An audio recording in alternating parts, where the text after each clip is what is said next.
15 को आप आए तो आधा समाप्त रहता है ना। नहीं, बुरा ज्योग्राफी कहीं समाप्त कर देंगे। अच्छा, 12 को 10वीं है, 11 को पहुंच करोगे, 11 12 सॉरी 12 13 14 को भसान ही होगा। कई जगह 13 से भसान होगा, कई जगह 14 से क्या आते रहेंगे और अब आ जाएंगे। मजा लगे ना। हाँ, तो तुम्हारा बगल में है, बैठते ही 1 घंटा पहुंच जाएंगे। बाकी किसका घर सबसे कोना में है?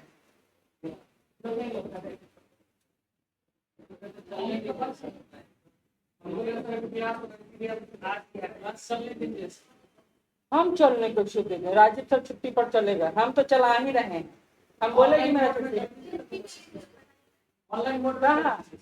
हाँ, वो छुटने ही पढ़ाए भी देंगे हम। ये रहेगा फिर हमारा सिलेबस कब जाएगा, मेरे पास कितना साल का पता है।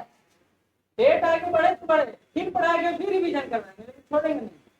ये कर सकते हैं कि आपको जो पढ़ा दें वो 1-2 दिन में क्रैश कोर्स टाइप का पूरा कंप्लीट करवा दें, ताकि आपको सिलेबस हाँ देखिए सिलेबस तो मिल गया, कम करा दीजिए, कम नहीं करा दीजिए।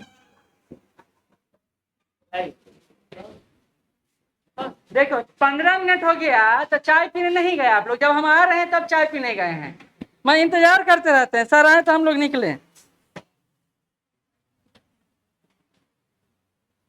देखिए सिर्फ वर्ल्ड ज्योग्राफी नहीं चलेगा, हम लोग का तो सिलेबस वैसे डिफाइन था ना। जलवायु चलेगा तो वर्ल्ड क्लाइमेट चलेगा, फिर इंडियन क्लाइमेट चलेगा, फिर बिहार क्लाइमेट चलेगा। ये डिफाइन किए थे। एक बार फिर से रिवाइज कराते हैं, फिर क्लास चलाते हैं। क्योंकि एक बार समझ लीजिए, अगर एक बार अच्छा से पढ़ लिए और नोट्स आपको मिल गया तो कॉन्फिडेंस बिल्डअप हो जाएगा, नहीं तो वहीं का वही रहिएगा। और ऐसे ज्योग्राफी जो पहले पढ़ चुके हैं उनको भी कुछ नया ही सीखने को मिलेगा। हाँ, ये है कि हर तथ्य नहीं लिखाएंगे, आपको एक बुक प्रिपेयर करना चाहिए। ये मैं फिर से कहूंगा, क्योंकि सारा सेक्शन थोड़ी कवर करेंगे, जो इंपॉर्टेंट सेक्शन वही कवर करेंगे। लेकिन हाँ, इंडियन ज्योग्राफी का सारा सेक्शन जो इंपॉर्टेंट है और बिहार ज्योग्राफी तो पूरा ही कंप्लीट करेंगे, उसको छोड़ेंगे नहीं। वर्ल्ड ज्योग्राफी का कुछ सेक्शन स्किप करना जरूरी है।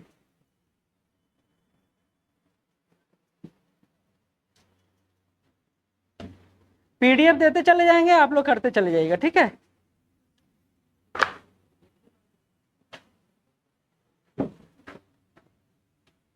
आपको नहीं पता है, सिलेबस कंप्लीट कराना अभी सबसे बड़ा चैलेंज है।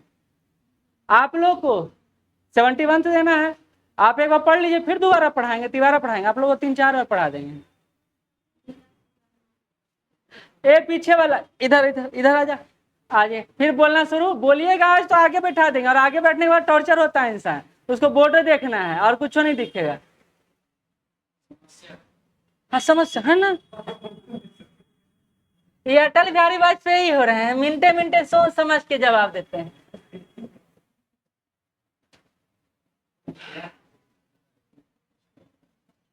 पीछे जहां दांत निकला है आज आगे बैठा देंगे, नहीं तो इतना चमकीला दांत है तो फोटो लेके यूट्यूब पर लगा देंगे दांत का। हाँ, क्या चल रहा है? हाँ, एक और फोटो प्रतियोगिता भी हो रहा है ना, जहाँ टूरिस्ट प्लेस हो जाते हैं। हाँ, पुरस्कार भी मिलेगा। हाँ, तो दांत चमका के आइएगा सब।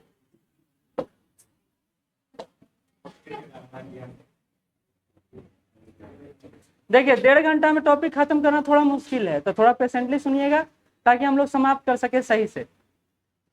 एक बार फिर से इसको रिवाइज करा देते हैं, उसके बाद कैसे कैसे चलेगा आपको पता एक बार चल जाएगा। फिर से हमारा सेक्शन ज्योग्राफी का 3 सेक्शन है, वर्ल्ड ज्योग्राफी, इंडियन ज्योग्राफी और बिहार ज्योग्राफी। इसी आधार पर हमने देखा था कि कहाँ कहाँ से क्वेश्चन आ रहा है। एक और इसमें इंपॉर्टेंट है, वो है एनवायरमेंट, पर्यावरण। वहां से लगातार प्रश्न पूछा जा रहा है, तो 1-2 क्लास 3 क्लास पर्यावरण का भी ले लेंगे, बेसिक कम से कम समाप्त कर दें। सब कुछ करवाने के लिए ना हमको टाइम भी तो चाहिए, ये बात समझिए। तो हमको टाइम चाहिए तो हम आपका टाइम लेंगे ना।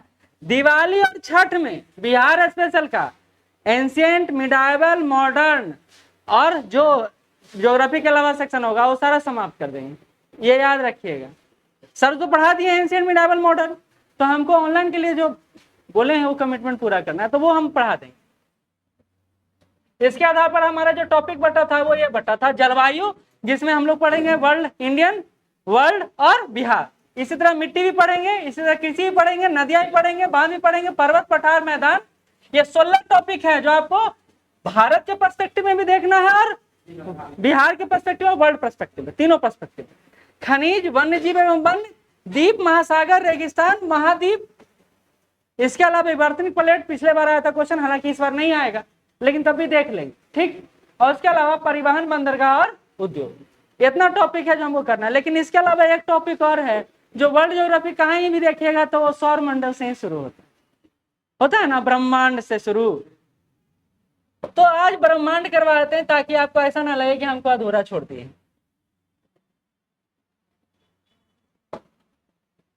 देखिए जितना टॉपिक डिसाइड करता है ना इंसान, उससे ज्यादा ही होता है, कम नहीं होता है। वो तो इम्पोर्टेंट टॉपिक हो गया, उसके अलावा क्या। तो शुरू से पढ़ते हैं एकदम बेसिक ज्योग्राफी से, जो आपको पता नहीं होगा, फिर पढ़ने में मजा भी आएगा कि हाँ कौन कौन सेक्शन है, कैसे कैसे क्या है, वो पढ़ लेंगे हम लोग, ठीक है। तो पहले सिलेबस समझते हैं, सिलेबस क्या है। तो सिलेबस हम लोग समझ गए कि इंडियन और वर्ल्ड ज्योग्राफी को प्रश्नानुसार जो आ रहा है उसी ट्रेंड को फॉलो हमको करना है। ज्योग्राफी का हिंदी भूगोल होता है, ये सबको पता है, तभी पढ़ लेते। क्योंकि अभी एक क्वेश्चन आया 6th क्लास में, दिया हुआ है कि बाहर हमारे पृथ्वी का आकार कैसा है, देखे है ना, भूआभ आकार है। एनसीईआरटी में एकदम दिया स्पष्ट रूप से, भूआभ आकार है। तो वो एकदम बेसिक है। और ऐसा तो नहीं कह सकते कि बीपीएससी बेसिक नहीं पूछता, नहीं तो बिहार का क्षेत्रफल थोड़ी पूछता, पूछा था ना, ठीक है। तो ज्योग्राफी ग्रीक वर्ड है जो 2 शब्दों से मिलकर बना है, जियो प्लस ग्राफिया। जियो का मतलब होता है पृथ्वी और ग्राफिया का मतलब होता है अध्ययन करना। तो टोटल होता है डिस्क्रिप्शन ऑफ द अर्थ, यानी पृथ्वी के बारे में व्याख्या करने को ही क्या कहते हैं, ज्योग्राफी कहते हैं। यहां तक कोई दिक्कत। पृथ्वी का अध्ययन करना ही भूगोल कहलाता है। तो यही बात यहाँ पर हिंदी और इंग्लिश दोनों में, नोट्स रहेगा तो बाइलिंगुअल रहेगा तो पढ़ने में दिक्कत नहीं होगा, ठीक है। ज्योग्राफी शब्द किसने दिया है, तो अरिस्टोटल ने दिया है, ठीक है। अगला महत्वपूर्ण व्यक्तित्व और उससे जुड़ा हुआ टर्मिनोलॉजी। अब कहिएगा सर इतना स्पीड क्यों पढ़ा रहे हैं, आप पढ़िएगा तो फिर याद होते चला जाएगा। इंपॉर्टेंट पर्सनालिटी कौन, उन्होंने कौन कौन टर्मिनोलॉजी दिया है ज्योग्राफी में, ये आपको ये क्वेश्चन पूछ सकता है टर्मिनोलॉजी से को रिलेट करके। जैसे मैप किसने बनाया है, तो ऊपर आते हैं, मैप किसने बनाया है, तो ये बनाया है अनेक्सिमेंडर ने। जो पृथ्वी का मैप है वो किसने बनाया है, तो अनेक्सिमेंडर ने बनाया है। इसी तरह भारत का पहला मैप तैयार किसने किया है, तो इनेवेले ने किया है। दूसरा पॉइंट, पहला पॉइंट देखिए कि पृथ्वी का मैप अनेक्सिमेंडर ने बनाया है, भारत का मैप इनेवेले ने बनाया है। वहीं भारत को विश्व मैप में जगह दिलाया है। जो वर्ल्ड मैप आप देखते हैं वो भारत कहाँ अवस्थित होगा, ये जगह कौन दिलाया है, तो पोर्टली दिलाया है। 3 टर्मिनोलॉजी हो गया, मैप में जगह, पृथ्वी का कैसे मिला, भारत का कैसे मिला, और वर्ल्ड मैप में भारत का जगह कौन दिलाया है, तो ये दिलाया है पोर्टोली, ठीक है, पोर्टोलीमी। तो ये है 4 जो थिंकर हैं, आपको ये याद रखना है। हाँ ये बहुत बेसिक है, लेकिन एनसीईआरटी में ये दिया हुआ है तो हम आपको करवा दे रहे हैं, आपको छोड़ नहीं रहे हैं, ठीक। अब आगे बढ़ते हैं। ज्योग्राफी का कितना ब्रांच है, ये समझना सबसे इंपॉर्टेंट। क्योंकि हम लोग जब ज्योग्राफी पढ़ते तो ज्योग्राफी पढ़ते हैं, हम लोग ये नहीं समझते कौन कौन सा ब्रांच है उसमें। ज्योग्राफी को मूलतः 2 भागों में बांटा जाता है, एक है ह्यूमन ज्योग्राफी और एक है फिजिकल ज्योग्राफी। फिजिकल ज्योग्राफी तो देखते हैं, आपका मैप भी दिया रहता है, एक पॉलिटिकल मैप है, एक फिजिकल मैप, देखे हैं ना, ठीक है। तो पॉलिटिकल जो मैप है वो ह्यूमन ज्योग्राफी के अंतर्गत आता है, क्योंकि मानव ही बांटता है जगह को, प्रकृति तो नहीं बांटता है। तो ह्यूमन ज्योग्राफी में क्या क्या पढ़ना है आपको, तो कल्चर ज्योग्राफी पढ़ना है, सांस्कृतिक भूगोल पढ़ना है, हेल्थ ज्योग्राफी पढ़ना है, हिस्टोरिकल ज्योग्राफी पढ़ना है, पॉलिटिकल ज्योग्राफी पढ़ना है। और इसी में से अभी बात कर रहा था पॉलिटिकल मैप, जो हम लोग बार बार देखते हैं, देखे ना, मैप का बुक खोले तो देखे ना, एक तरफ पॉलिटिकल मैप, एक तरफ फिजिकल मैप। तो एक प्रकृति देता है और एक हम देते हैं, ठीक।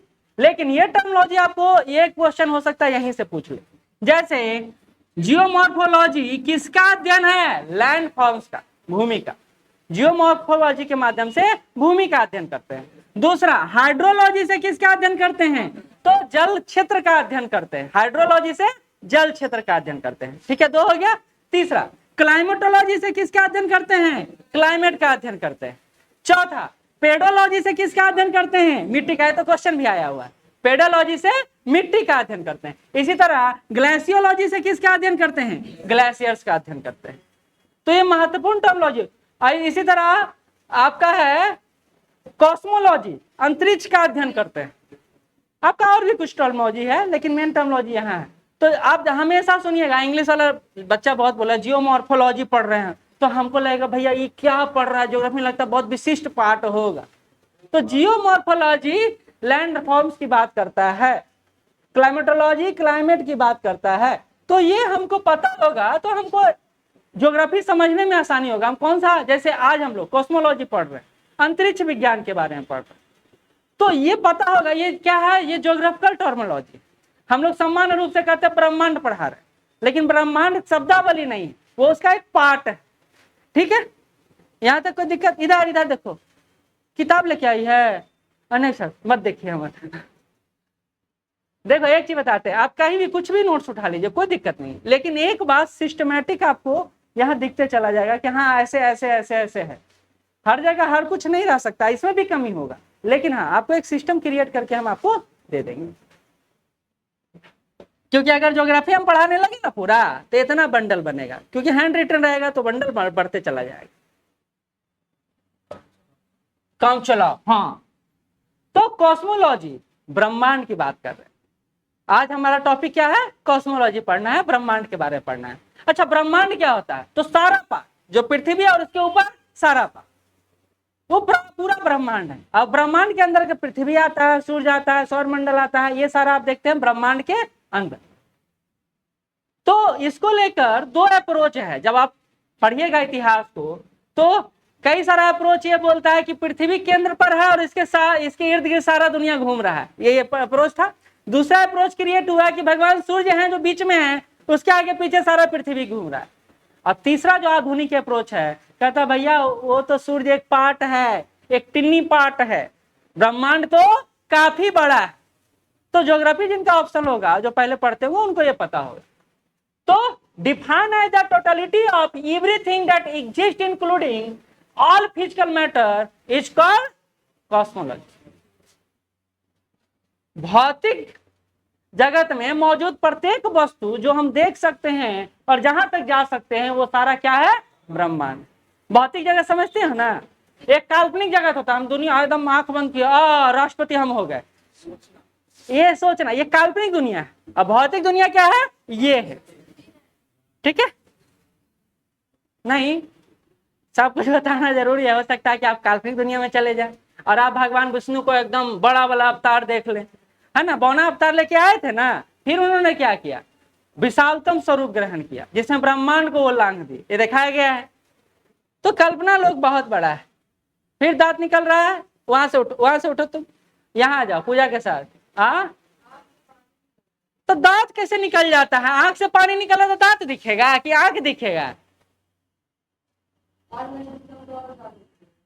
तो दांत मत निकालना, तुम्हारा कितना हंसी आए तो एकदम बंद रखना, ठीक।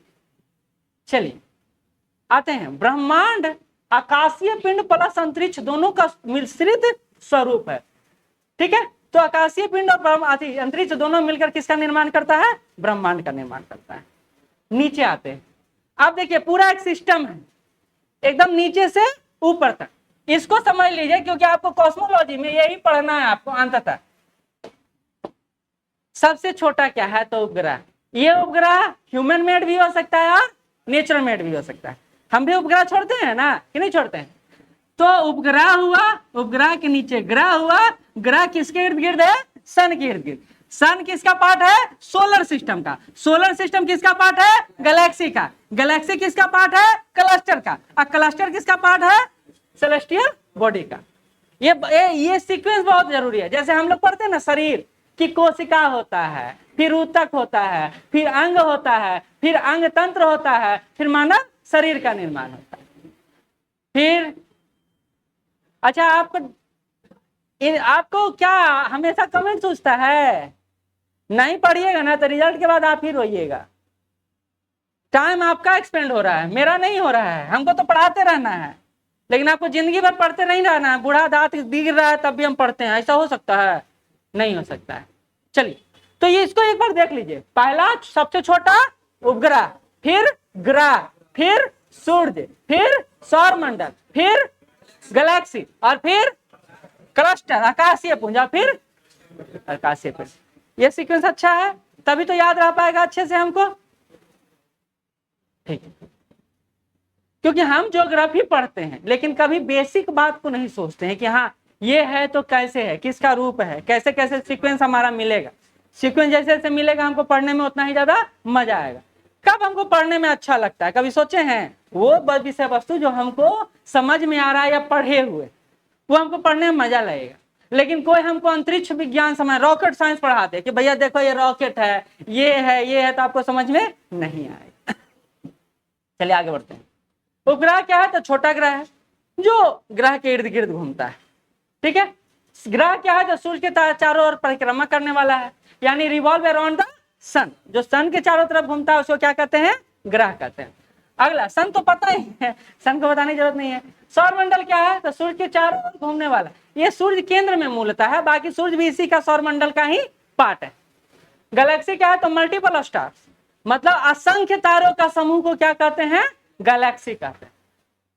आजा आजा आजा आजा। अब तुम अपनी दोस्त को कहाँ छोड़ दी? वहां मत बैठो, वहां वायरस से, वहां आगे निकल जा। वहां सब लोग जो बैठते हैं ना उनको हंसी का बीमारी लग जाता है। फिर हंस रही है,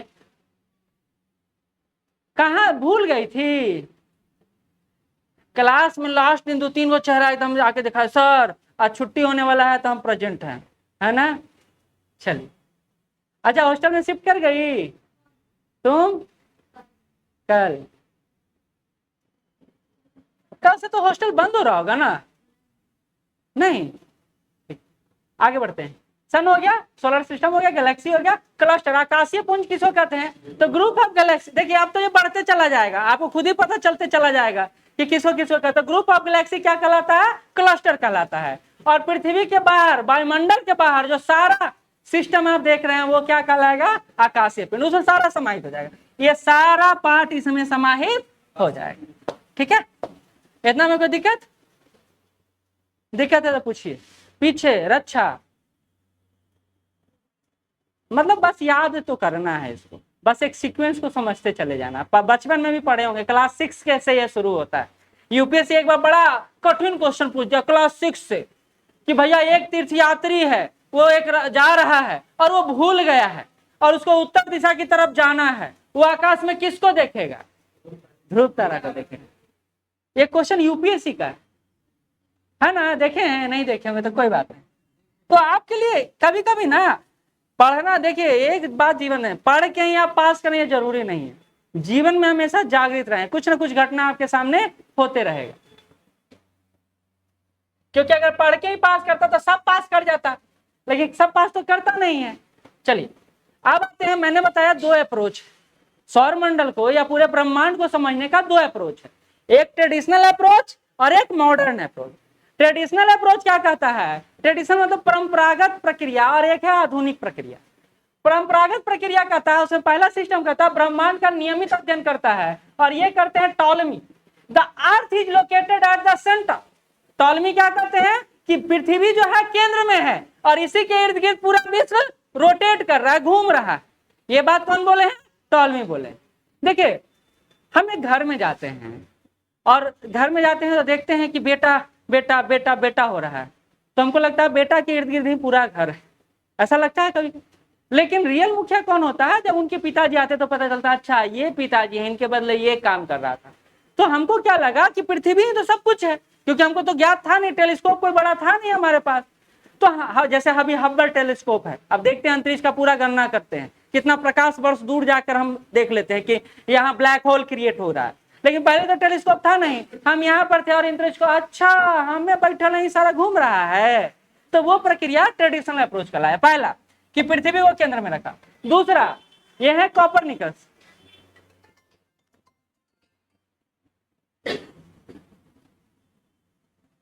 यह है कॉपरनिकस, ये कहते हैं कि सूर्य केंद्र में है। टॉलमी क्या बोले? पृथ्वी केंद्र में है, और ये बोलते हैं सूर्य केंद्र में। कॉपरनिकस कहते हैं केंद्र में सूर्य है और इसी के बीच पूरा गैलेक्सी है जो घूम रहा है। अब आते हैं 1609 में गैलीलियो, और ये एक टेलीस्कोप का आविष्कार करते हैं। अब टेलीस्कोप का आविष्कार करेंगे तो क्या देखेंगे? बाप रे बाप, इतना बड़ा ब्रह्मांड। अब तो उसके सामने सूर्य भी छोटा है और पृथ्वी भी छोटा है। तब यहां से नए अप्रोच की तरफ बढ़ना शुरू हो जाते हैं कि टेलीस्कोप के आविष्कार से बहुत सारी चीजें बदल जाती है। तो ये बोला जा रहा है 1805 में मानव को ब्रह्मांड का व्यापक ज्ञान हुआ। तो पता चला कि भैया पहले जो बोल रहे थे तो बहुत छोटा बात बोल रहे थे, अब तो ये बहुत मतलब ये जो कंसेप्ट है पूरा गलत, पूरा ही गलत। तो यहां से ब्रिटिश एस्ट्रोनॉमर हर्शेल थे, उन्होंने सौर मंडल के अलावा भी ब्रह्मांड है इसके बारे में सबसे पहले बार चर्चा की। फिर से हम कहां से शुरू किए? टॉलमी से। टॉलमी से कहां है? कोपरनिकस पर। कोपरनिकस से कहां गए? गैलीलियो पर। गैलीलियो से कहां गए? हर्शेल पर। और हर्शेल क्या बोलते हैं कि सौर मंडल के अलावा भी ब्रह्मांड है। गैलीलियो बोले सौर मंडल है, सौर मंडल के अलावा भी ब्रह्मांड है, इसकी बात कर दिए हर्शेल। ठीक है, यहां तक कोई दिक्कत नहीं।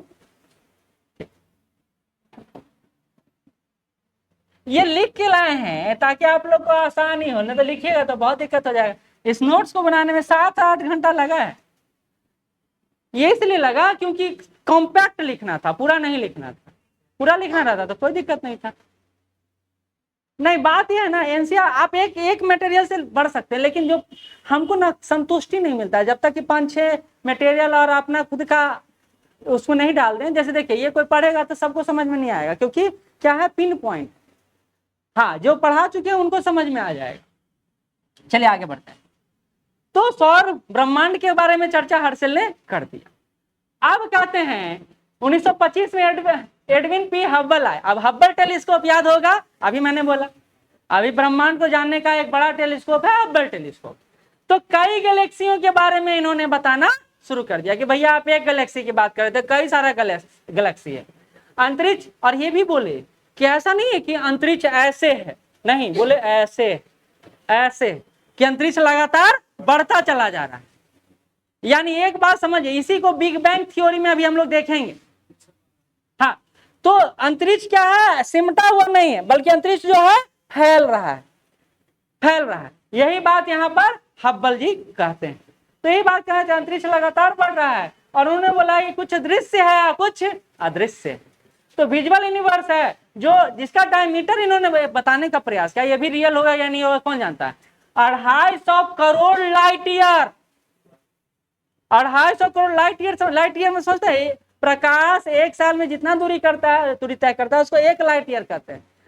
तो भैया हम लोग तो सोच भी नहीं सकते कितना बड़ा ब्रह्मांड है और उसका हम कितना छोटा अंश है, क्योंकि जीवन की संकल्पना तो हम मार्स पर और चंद्रमा पर खोजने में लगे हुए हैं, जबकि ये दोनों तो उसका टिन्नी से टिन्नी पार्टिकल्स है। जैसे पृथ्वी पर सुई गिरा देते हैं उस तरह हमारी अवस्थिति है, और कुछ तो है नहीं। तो इसी को लाइट ईयर को 9.46 × 10⁻12 किलोमीटर से मापा जाता है, और ये क्वेश्चन आया हुआ है, इसलिए इसको यहाँ पर पुट ऑन कर दिए। ठीक, आगे बढ़े।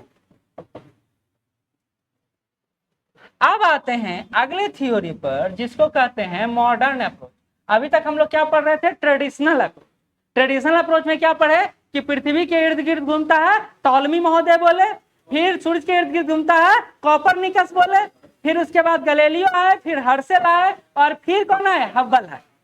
ठीक है, अब जब हब्बल बता दिए कि भैया ब्रह्मांड जो है सिकुड़ नहीं रहा बल्कि फैल रहा है, और ऐसे भी देखिएगा जब तारा टूटने का हॉलीवुड मूवी दिखाएगा तो ऐसे प्रकाश निकलेगा, एकदम विस्फोट होगा, तो देखे हैं। ठीक, तो यही है बिग बैंग थ्योरी कि एकदम छोटा सा पार्टिकल था जिसमें हाई लेवल द्रव्यमान था, डेंसिटी बहुत ज्यादा था, और यही फैलता चला गया और यही निर्माण होता चला गया। यही थ्योरी को बिग बैंग थ्योरी के नाम से हम लोग जानते हैं। ये बात समझे कि पहले मात्र एक छोटा सा, आप कह सकते छोटा गोला था, उससे हम कई सारे, जैसे आप देखते हैं ना, हाई डेंसिटी पर किसी वस्तु को हम एकदम एकत्र करते हैं। लोहा देखिएगा बहुत भारी भी होता है, इतना छोटा लोहा रहेगा लेकिन बहुत भारी है, जैसे बटखरा। और हमारा इतना सामान रहेगा खोइया का जो इतना 1 किलो इतना हो जाएगा। तो ये तो द्रव्यमान जितना डेंस है उसके आधार पर चीजें निर्धारित होती है, और वही बिग बैंग थ्योरी में भी बताया गया।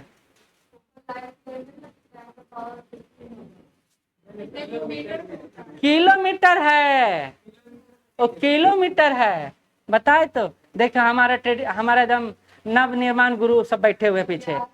हाँ ठीक, बहुत अच्छा की। एक बात है, बीपीएससी अगर इन लोग के उलट कुछ दे दिया तो बीपीएससी ऊपर एकदम जाके धरना दे देंगे गेट पर कि भैया हम याद किए थे, तुम गलत कैसे कर दिया है, जरा कहाँ केस हो जाएगा। सही है, चलिए पानी कहाँ है? चलिए आगे बढ़ते हैं।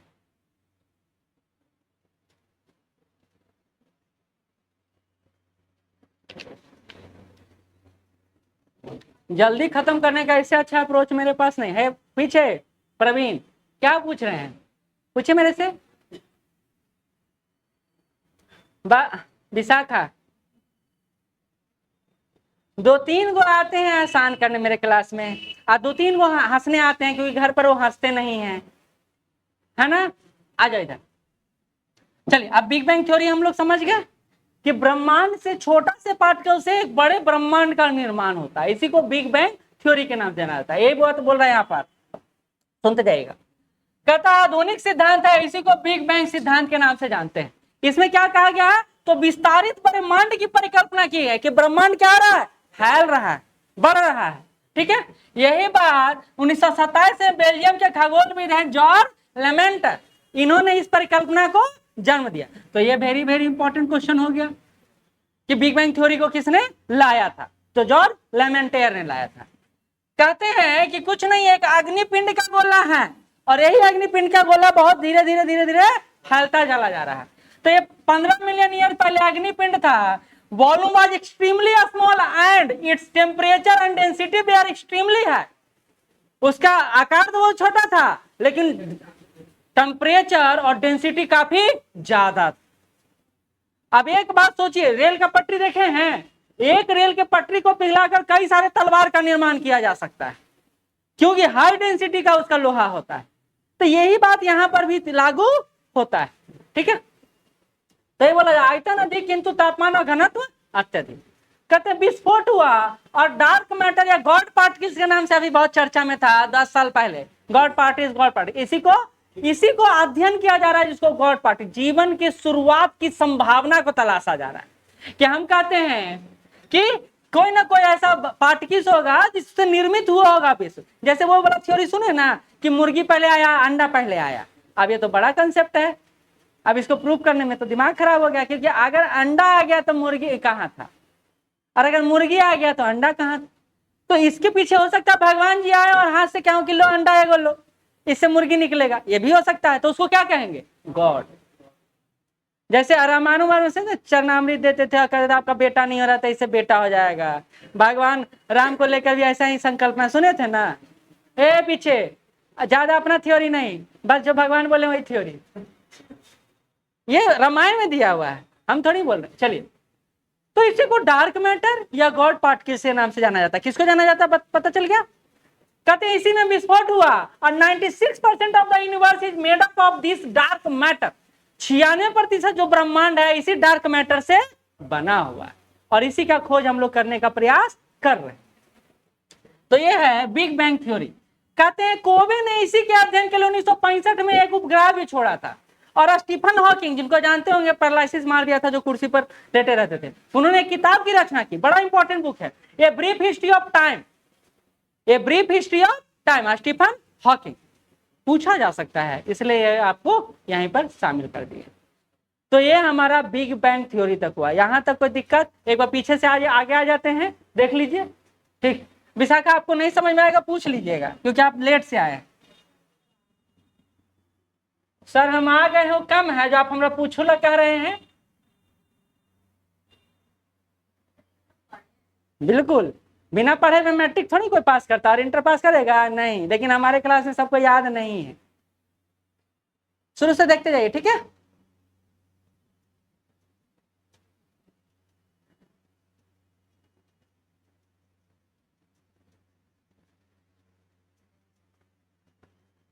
नोट्स बनाने में देरी इसलिए लग रहा है क्योंकि हिंदी इंग्लिश दोनों लिखना है। अगर सिर्फ हिंदी रहता है इंग्लिश रहता ना तो आराम से बन जाता। देख लीजिए एक बार।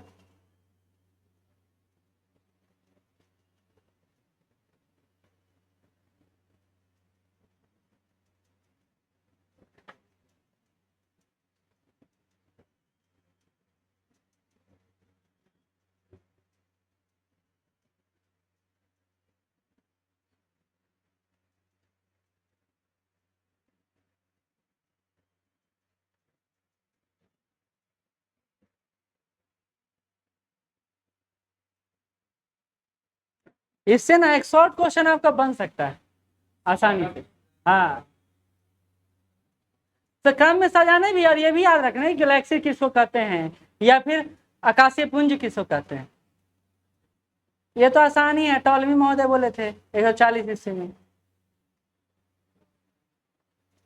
हाँ, तो एक और क्वेश्चन ऐसे पूछा जा सकता है, सुनिए कि निम्नलिखित में ब्रह्मांड निर्माण को लेकर परंपरागत अप्रोच कौन सा नहीं, ये भी पूछ सकते हैं। ट्रेडिशनल अप्रोच ये कहेगा, देखिए इन दोनों के अलावा अगर कुछ भी ऐसा हुआ, ट्रेडिशनल अप्रोच हमेशा ना एक वस्तु को महत्वपूर्ण मानेगा, उसी के इर्द गिर्द घुमाएगा। जबकि ब्रह्मांड क्या है, ब्रह्मांड की कल्पना नहीं की जा सकती वैसे ही किसी वस्तु के इर्द गिर्द चल रहा है, क्योंकि वहां हर वस्तु अपने आप में एक अनोखा है ना।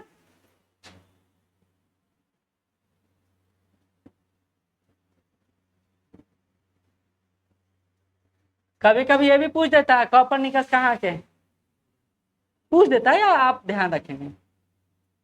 इसी को सूर्य केंद्रित ब्रह्मांड भी बोला जाता है कि सूर्य केंद्र में है और उसके इर्द गिर्द पूरा ब्रह्मांड परिभ्रमण कर रहा है, रोटेट कर रहा है।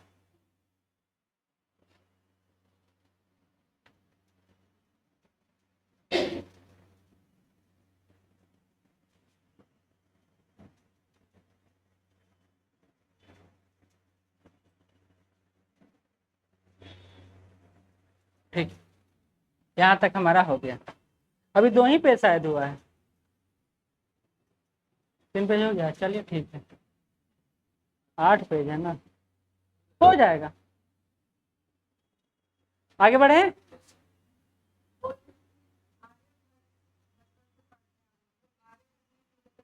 लेकिन उसको हम लोग यहाँ जो मॉडर्न ज्योग्राफी का अप्रोच से नहीं पढ़ते हैं, उसको हिस्ट्री में पढ़िएगा तो उसको पढ़िएगा, बाणभट्ट, आर्यभट्ट, ये सब हिस्टोरिकल अप्रोच से पढ़िएगा। नहीं नहीं, उनका सिद्धांत यहाँ पर नहीं जोड़े। ज्योग्राफी, मेन ज्योग्राफी में आप उनका कम नाम मिलेगा, नाम खाली मिलेगा, लेकिन बाकी वेस्टर्न फिलोसफर का ही आदि एस्ट्रोलॉजर का ही नाम मिलेगा। वो हम अपना पढ़ाई करते हैं।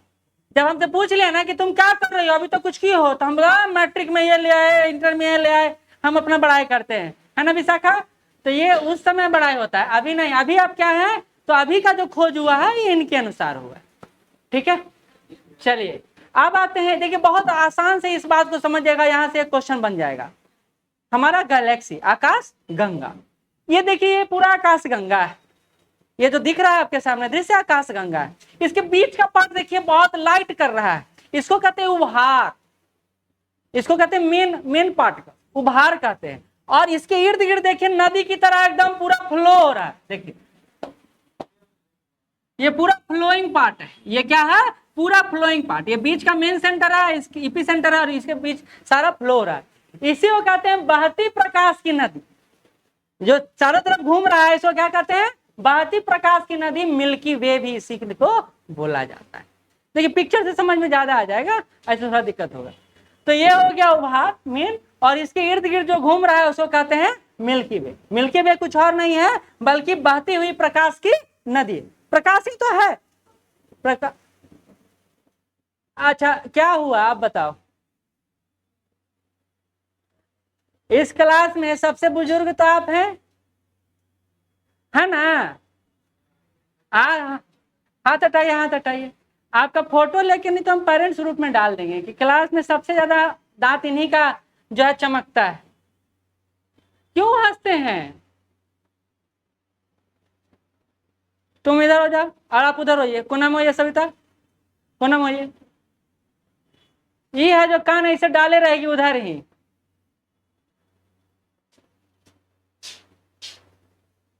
चलिए, क्योंकि जानते हैं नहीं खत्म होगा तो जिम्मेदारी मिला है, हर बार डिस्टर्ब कीजिएगा तो फिर डिस्टर्ब ही होता चला जाएगा क्लास। और जल्दी जल्दी भी पढ़ा देंगे लास्ट में। अभी क्या है कि एक नॉर्मल स्पीड से चल रहा है, फिर स्पीड तेज हो जाएगा। विशाखा को दिखाई देगा, ठीक है। चलिए, तो ये समझ गए कि गैलेक्सी में उभार और बहती प्रकाश नदी किस क्यों बोला जाता है इसको, क्योंकि इर्द गिर्द इसके तैर रहा है। ठीक है, असंख्य तारों का समूह गैलेक्सी कहलाता है, हम पहले पढ़ चुके हैं। हमारी अपनी आकाश गंगा का नाम क्या है, मिल्की वे नाम। हमारी अपनी मतलब जो इस हमसे जुड़ा हुआ है, तो यही बहती प्रकाश नदी को मिल्की वे के नाम से जानते हैं। बड़ा ये सिंपल अप्रोच है, जब देखते चल जाएगा तो याद होते चला जाएगा। अच्छा आगे बढ़ते हैं, इसका आकार कैसे कैसे है, तो ये सर्पिलाकार आप देख रहे हैं, तो ऐसा नहीं कि सिर्फ सर्पिलाकार होता है, बल्कि इसका आकार दीर्घवृत्तीय है, इलिप्टिकल भी होता है और इरेगुलर भी होता है, मतलब कोई बिना आकार के ऐसे ऐसे ही दिखाई दे देता है।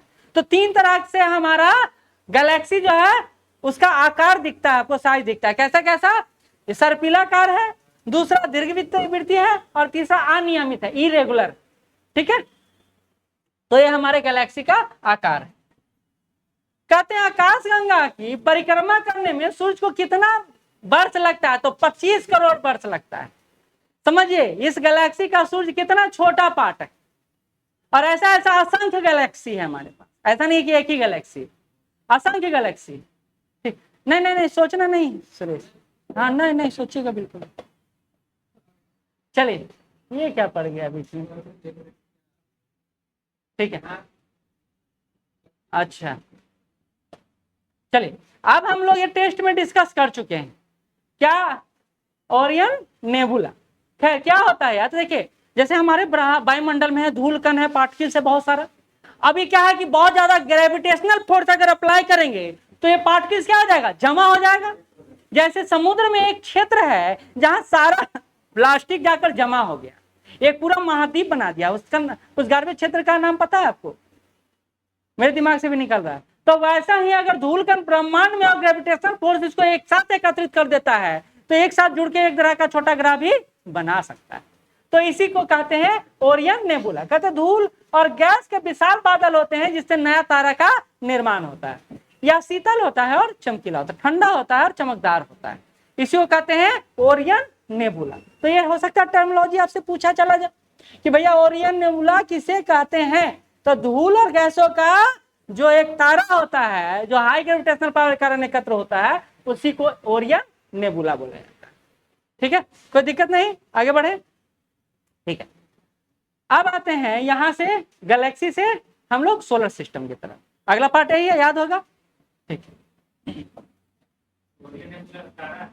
हाँ तारा, यही जब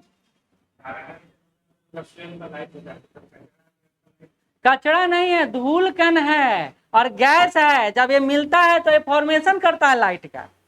क्योंकि हाई, देखिए एक वस्तु अपने गुण को ना और ज्यादा निखार सकता है तब जब हाई प्रेशर क्रिएट करें तब, तो हाई प्रेशर ही तो ग्रेविटेशनल फोर्स क्रिएट कर रहा है ना।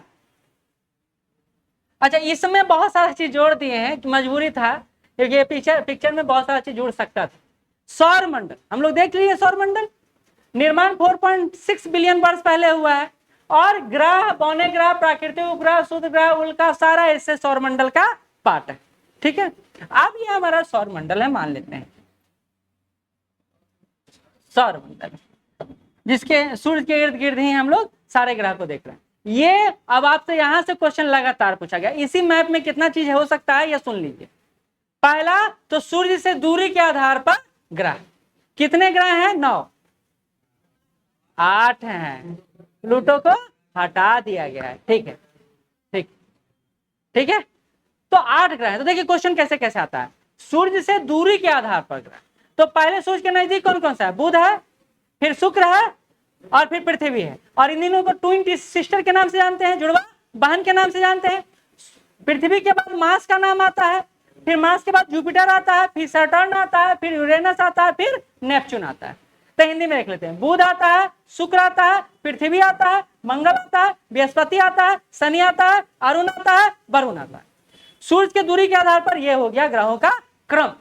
ठीक है, अच्छा 4 जो पहले वाला है उसी को पार्थिव ग्रह बोला जाता है, क्वेश्चन आया हुआ है, पार्थिव ग्रह बोला जाता है, टेरेस्ट्रियल प्लैनेट के नाम से जानते हैं। शुरू का जो 4 ग्रह है और बाहर का जो 4 ग्रह है उसको जेवियन ग्रह के नाम से जाना जाता है। फिर से सुन लीजिए, 8 गो ग्रह है, 8 गो में पहला 4 गो जो ग्रह है उसको किस नाम से जानते हैं, पार्थिव ग्रह, टेरेस्ट्रियल प्लैनेट, और जो अंतिम का 4 ग्रह है उसको जेवियन ग्रह के नाम से जानते हैं। ठीक है, कोई दिक्कत नहीं। ठीक है, अब देखिए एक और है कि आकार के आधार पर प्लैनेट के बारे में बात किया गया है, साइज के आधार पर। देखिए सबसे बड़ा जो है जुपिटर है, बृहस्पति, ऊपर देखिए दिया हुआ है।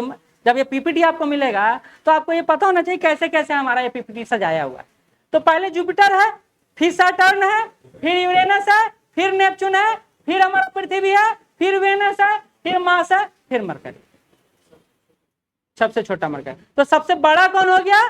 बृहस्पति, और सबसे छोटा कौन हो गया? बुध। ठीक है, साइज के आधार पर हो गया और दूरी के आधार पर हो गया। ये दोनों आपको देखिएगा मिलेगा, सीक्वेंस से एकदम लिखा रहेगा, तो जगह बचाने के लिए ऐसे डाल दिए। ठीक, घनत्व के आधार पर भी पूछता है कभी, तो वो नीचे दे दिए हैं, रुक जाइए, हाईएस्ट और लोएस्ट। ये देखिए क्या दिया हुआ है, क्योंकि आपको समझ में नहीं आएगा। बुध है जो सूर्य का कितना दिन में परिक्रमा कर लेता है, तो 88 दिन अप्रॉक्स। वेनस कितना, तो 224.7 दिन। इस तरह पृथ्वी कितना, तो 365.26। उसी तरह मार्स कितना है, उसी तरह जुपिटर। अब देखिए यहां तक डे है और यहां से ईयर है, ये भी समझना जरूरी है, नहीं तो हो सकता है कि आपको लगे कि ये तो कम ही बता रहे। वो डे है और ये ईयर है, याद रहेगा? ठीक है, क्योंकि जब आप पढ़ने के लिए बैठेंगे ना तो ये समझ में आना चाहिए आपको। हो गया, अब आते हैं नीचे, इसी से जुड़ा हुआ है। कहते हैं बुध के बारे में कि इसका कोई वायुमंडल नहीं होता है। ठीक है, शुक्र सबसे गर्म ग्रह है, और इसको सांझ का तारा या भोर का तारा, ये क्वेश्चन बहुत पहले पूछा था, बच्चा में पूछता है कि सांझ का तारा या भोर का तारा किस ग्रह को कहा जाता है, तो शुक्र को कहा जाता है। ठीक है, कहते कोई उपग्रह किसका किसका नहीं है, तो बुध और शुक्र का कोई उपग्रह नहीं। अब देखिए सारा डिटेल नहीं दे रहे हैं, कुछ डिटेल आप अपनी तरफ से भी एकत्र कर लीजिएगा, क्योंकि हमारे पास लिमिटेशन है, उसी लिमिटेशन के अनुसार आपके साथ भी काम करना है। आगे बढ़ते हैं,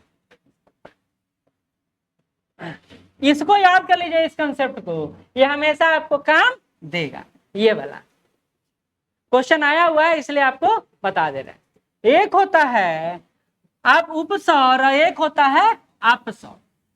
ठीक है, अब ये अपसौर उपसौर क्या है, तो कुछ ज्यादा टेंशन लेने की जरूरत नहीं है। भगवान सूर्य को आप देख लीजिए, सूर्य और पृथ्वी के बीच दूरी, सूर्य और पृथ्वी के बीच दूरी जब कम होता है तो इसको उपसौर कहते हैं, इसी को पेरिहेलियन बोला जाता है इंग्लिश में। ठीक, फिर से उपसौर, सूर्य और पृथ्वी के बीच दूरी जब कम होता है तो उसको उपसौर बोला जाता है, और यह दूरी सामान्यता कितना होता है, तो 14.70। इसलिए आदित्य L1 मिशन भेज रहे थे, तो याद कीजिए, इंतजार किए थे हम लोग, याद किए थे ना कि दूरी कम हो।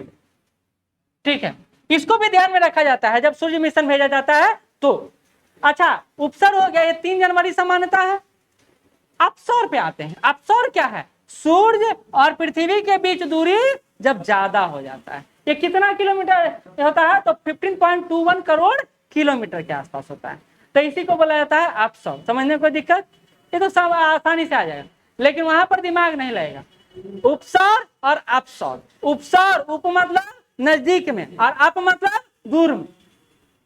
ठीक है, तो उपसौर और अपसौर।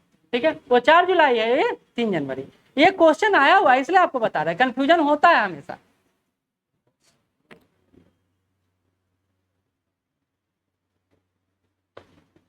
यहां तक कोई दिक्कत नहीं?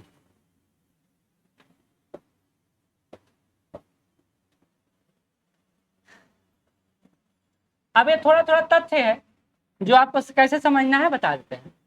सूर्य सौर मंडल का हृदय है, अब हृदय है ही, क्योंकि वो नहीं रहेगा तो सौर मंडल कैसे काम करेगा।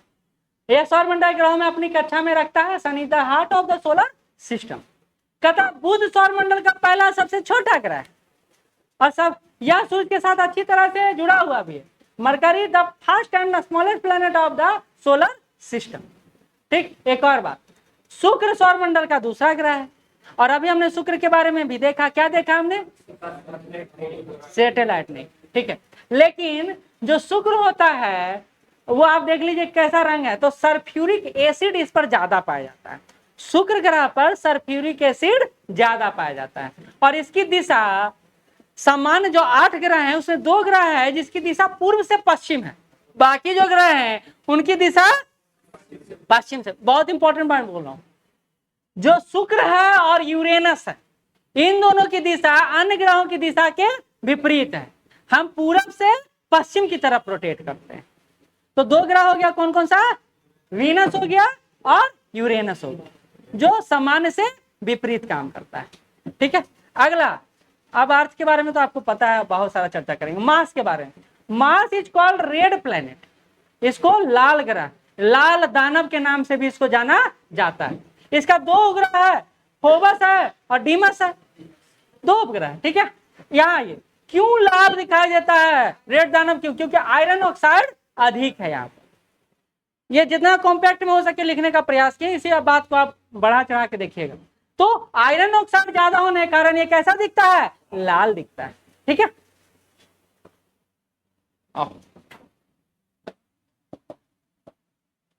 आगे बढ़ते हैं।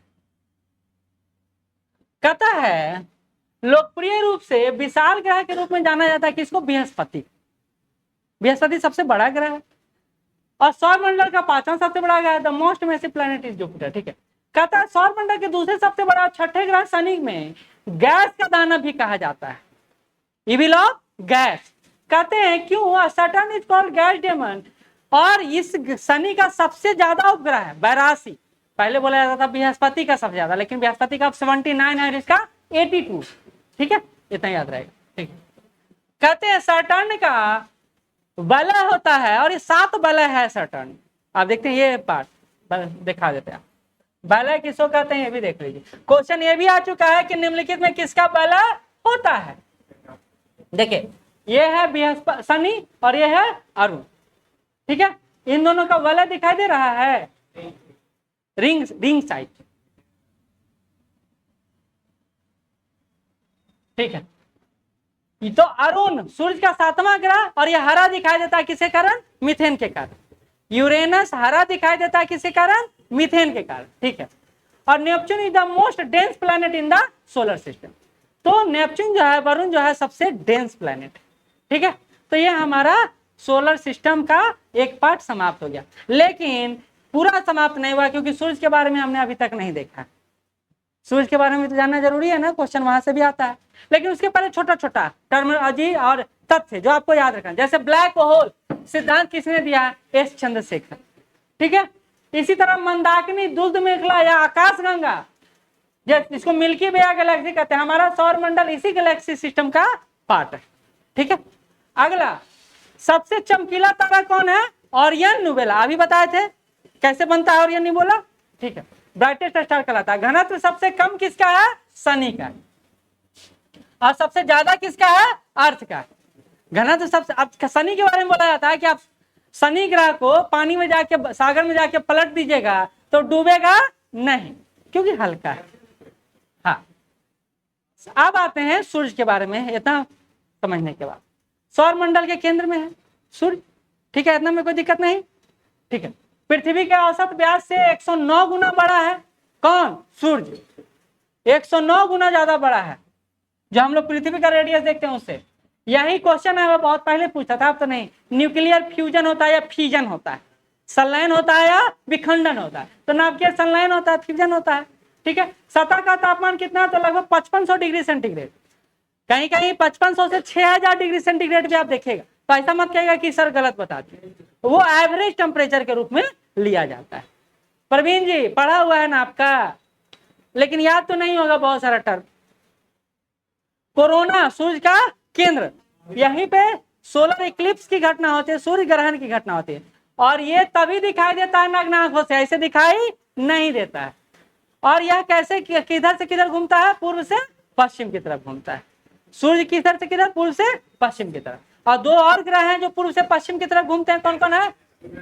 यूरेनस और।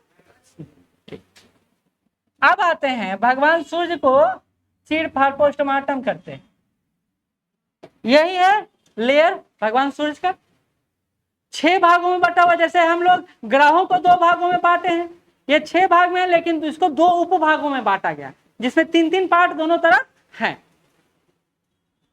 मोबाइल तो बैग में क्या ढूंढ रही है? इधर देखो। अच्छा, चलिए, सूर्य को 2 भागों में बांटते हैं और उसको 3-3 उपभागों में बांटते हैं। बात समझ लीजिए।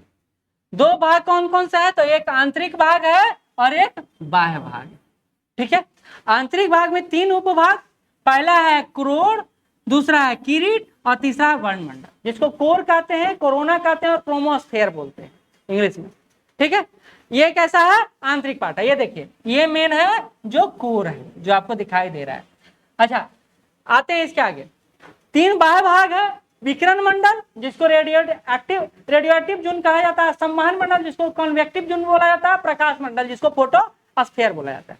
तो 3 और 3, ठीक है, आंतरिक भाग और बाह्य भाग, ठीक है।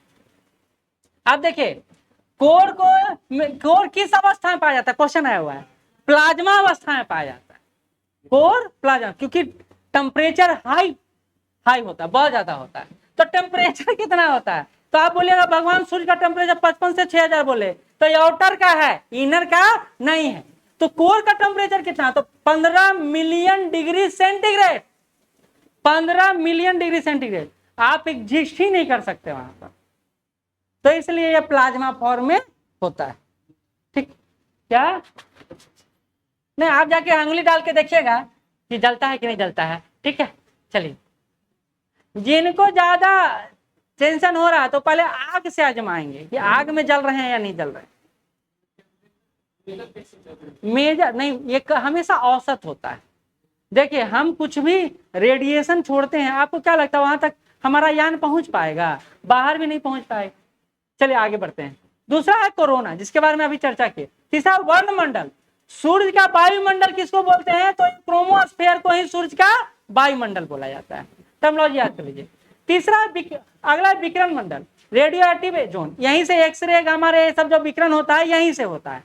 अगला आते हैं संबंध कॉन्वेक्टिव जोन, जो आप यहाँ पर देख रहे हैं, ये वाला एरिया। और अगला है प्रकाश मंडल। तो ये 6 भागों में बटा हुआ है। जो मेन भाग है उसको बता दी, जहां से क्वेश्चन सामान्यतः बीपीएससी या अन्य एग्जाम में पूछा गया। तो ये क्वेश्चन पूछा गया है कि सूर्य का दृश्यमान भाग जो विजुअल पार्ट पर आए थे 250 करोड़ वर्ष, प्रकाश वर्ष, उसका तापमान जो है, सॉरी नहीं, वो तो पूरे गैलेक्सी बताए थे, 4000 से 1500 डिग्री सेंटीग्रेड है जो बाह्य का, ठीक।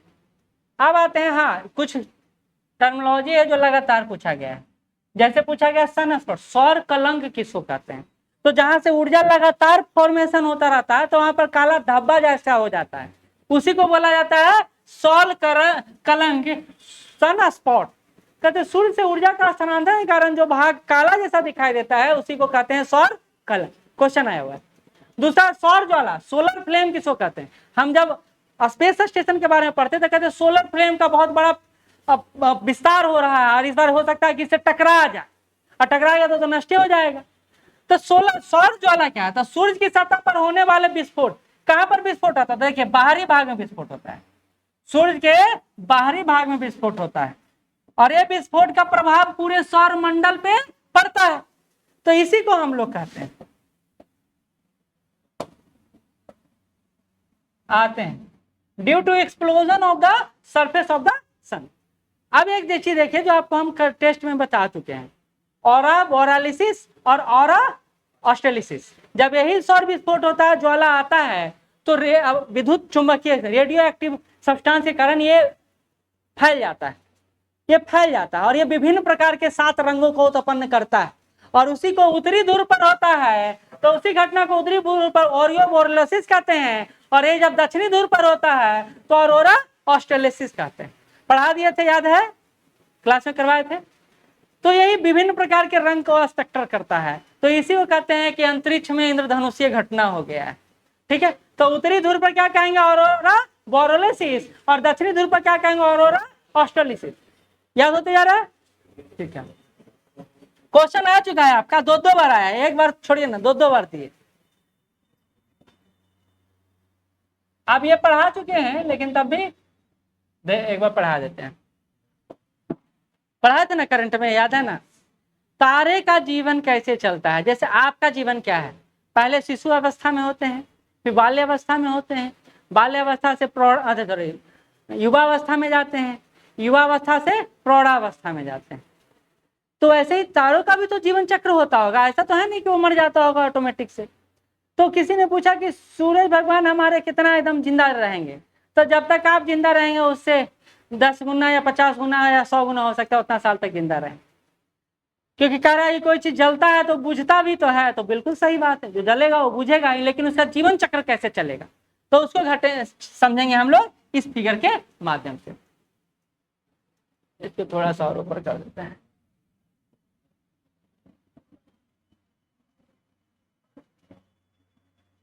देखिए नीचे देख लीजिए, ये बर्थ है, जैसे हम जन्म लेते हैं, फिर मेन सीक्वेंस है, फिर ओल्ड एज है, और फिर मरणासन अवस्था है। ये टर्मिनोलॉजी आप सुनते जाइए। हाँ, ब्लैक होल भी बनता है या न्यूट्रॉन स्टार भी बनता है। अब यहां से सुनते जाइए, दो तरह का, giant gas cloud nebula. Nebula कैसे बनता है? तो धूल और गैसों के मेल से बनता है। और क्या मेल से क्या बन गया? तारा बन गया। ठीक है, तो ये हम लोग कर दिए। प्रोटोस्टार, टी टॉरी फेज, और ये 3 फेज पर यह अपना काम करता है। अब यहां से देखिए, इस फेज पर जब ये आता है तो ये 2 फॉर्म में आगे बढ़ सकता है। एक हाई डेंसिटी का हो सकता है तारा बने, और एक लो डेंसिटी का तारा बने। मतलब वो बहुत ज्यादा हाई कॉम्पैक्ट हो, एक लो कॉम्पैक्ट हो। अगर हाई कॉम्पैक्ट होगा तो अगला जो स्टेप होगा, इसका रेड सुपर जॉइंट बनेगा। रेड सुपर जॉइंट के बाद ये सुपरनोवा होगा। सुपरनोवा विस्फोट भी आप सुनते हो, ठीक है। सुपरनोवा के बाद ये 2 तरह से तारा ये खत्म हो सकता है, मर सकता है। या तो ये ब्लैक होल बन जाए या ये न्यूट्रॉन स्टार बन जाए।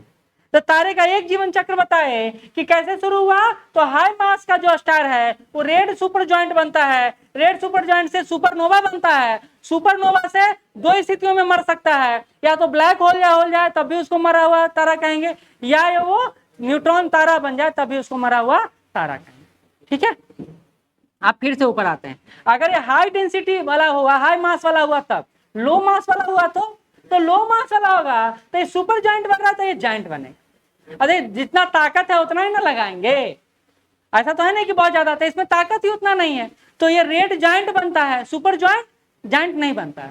फिर रेड जॉइंट प्लेटिना नेबुला में कन्वर्ट होता है, नेबुला व्हाइट डॉर्फ में कन्वर्ट होता है, व्हाइट डॉर्फ से ब्लैक डॉर्फ में कन्वर्ट होता है। तो इसको ब्लैक डॉर्फ और व्हाइट डॉर्फ को कभी कभी ब्लैक होल के रूप में भी जानते हैं। ठीक है, तो ये इस तरह तारों का अंत होता है। तो यही नीचे लिखे हैं हम कि ब्लैक होल के घटना के बारे में, अभी ब्लैक होल का खोज हुआ है, नया ब्लैक होल का। ब्लैक होल के बारे में किसने बताया? तो ब्लैक होल के बारे में 1967 में अमेरिकी खगोल शास्त्री जॉन व्हीलर ने बताया, और ये बताया है, और इसी को चंद्रशेखर सीमा कहते हैं, 1.5 मिलियन सेकेंड MS। ठीक है, तो ये याद रखेंगे, आपका सौरमंडल खत्म हो गया ना। और क्या चाहिए आपको? हाँ हाँ, छोटा छोटा वो टर्मिनोलॉजी आप कर लेंगे कि किस किस ग्रह के बीच में कौन कौन सा है, यही ना। देखिए सब जोड़ेंगे तो कैसे काम चलेगा, तो कर लीजिएगा ना। हाँ हाँ ठीक। देखिए कुछ टर्म छोड़ दिए हैं वो हम भी मानते हैं, लेकिन पूरा करवा पाना संभव भी नहीं। जैसे पूछता है ना मंगल और बृहस्पति के बीच कौन रहता है, तो ये सब आपको एक काम करेंगे, लिख देंगे, ठीक है, छोटा सा हो जाएगा। लेकिन मेन जो सेक्शन है वो समाप्त हो गया। आप इसमें एड ऑन कुछ कर लेंगे, जो आपको मिलते जाएगा उन्हें एड ऑन कर लेंगे। एक पेज से ज्यादा एड ऑन तो होगा नहीं, तो उतना कम से कम कर लेंगे। लेकिन जो क्रक्स था वो यही था। ठीक, इसका PDF आपको प्रोवाइड कर देंगे, आप यही काम करेंगे। सुन लीजिए, जब गूगल मीट या फिर जूम पर हम लोग क्लास करेंगे तो आपको बताते जाएंगे और PDF आपके सामने शो रहेगा। मतलब जैसे यहाँ शो है वैसे ही गूगल जूम पर भी शो रहता है, और वहीं से आपको बताते हुए चले जाएंगे, तो आपको सीक्वेंस समझ में आएगा। नहीं तो आप पढ़िएगा तो फिर कहेगा ऐसे से ऐसे काहे कर दिए, एक माइंड में होता है, वहीं पर डिस्ट्रैक्ट हो जाते हैं आप। जब सीक्वेंस आपको पता रहेगा ना तो PDF पढ़ने में आसानी होता है। तो जूम पर ये अच्छा है कि वहां पर PDF आप शो कर सकते हैं, जितने भी मेंबर है PDF देख सकते हैं। और वहीं से आप रेज हैंड करना चाहें तो रेज हैंड पर बटन दबाइएगा, रेज हैंड हो जाता है। ID पासवर्ड सब आपका रहेगा, वो हमारा नहीं रहेगा। हम आपको लिंक देंगे, आप अपना जूम अकाउंट ओपन कर लीजिए। गूगल मीट तो सब पर चालू रहता है, क्योंकि गूगल अकाउंट तो सबके पास 4 बजे के आसपास। हाँ, पासवर्ड नहीं, उसको लिंक कहते हैं, लिंक देंगे हम आपको, पासवर्ड नहीं, लिंक देंगे। और लिंक पर क्लिक कीजिएगा, ज्वाइन का ऑप्शन आएगा, ज्वाइन कर लीजिए। अभी जो ऑनलाइन इंटरव्यू चल रहा है सारा वैसे ही तो चल रहा है, और पहले भी जब कोरोना काल में क्लास चल रहा था तो जूम पर ही तो चल रहा था सारा, आप लोग नोटिस किए होंगे। ठीक, तो अगर ऐसे ऐसे देखिए, इसी तरह कल क्या करेंगे, जलवायु क्लाइमेट का पहले वर्ल्ड क्लाइमेट पढ़ाएंगे, फिर इंडियन क्लाइमेट को जोड़ देंगे। लेकिन यही है कि सबसे बड़ा टॉपिक वही है, हो सकता है वो 2 क्लास में चले, कोई दिक्कत नहीं है, 2 क्लास में चलेगा। बिहार क्लाइमेट तो बहुत छोटा है, वो तो इंडिया क्लाइमेट के साथ छोटा है, सब बिहार क्लाइमेट कर देंगे। लेकिन हाँ एक बात और है, क्लाइमेटोलॉजी जब पढ़ेंगे और वर्ल्ड क्लाइमेट को हम लोग अच्छे से कॉन्सेप्ट पढ़ लेंगे तो इंडियन क्लाइमेट पढ़ना आसान हो जाएगा। ये अच्छा रहेगा, वर्ल्ड क्लाइमेट को इंडियन क्लाइमेट के साथ जोड़ के उसको बिहार क्लाइमेट से संपन्न कर। देखिए पीडीएफ फॉर्म में क्या हुआ, हम लोग कितना देर में पढ़ लिए, 1 घंटा लगा, 1 घंटा अप्रोक्स लगा, काफी अच्छा है। लेकिन हाँ, ये मेहनत कुछ